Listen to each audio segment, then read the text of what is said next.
ఎవరినైనా నెయ్యి తినమంటే మాకు వద్దంటారు. అట్లే మా ఇంటికి ఎవరైనా చుట్టాలు వచ్చినా కూడా ఎవరికి నెయ్యపోతే అమ్మ వద్దు కొలెస్ట్రాల్ ఉంది నాకు వద్దు వద్దు అంటారు.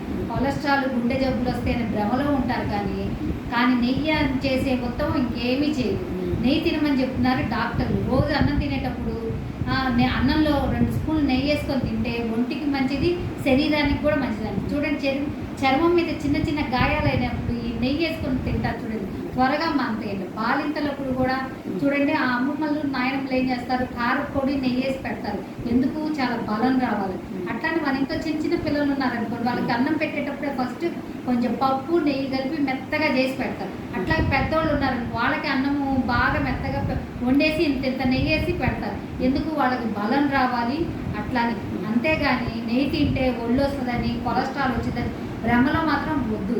రోజు క్రమం తప్పకుండా నెయ్యి తింటే దానికన్నా మేలు ఇంకేమి చేయదు.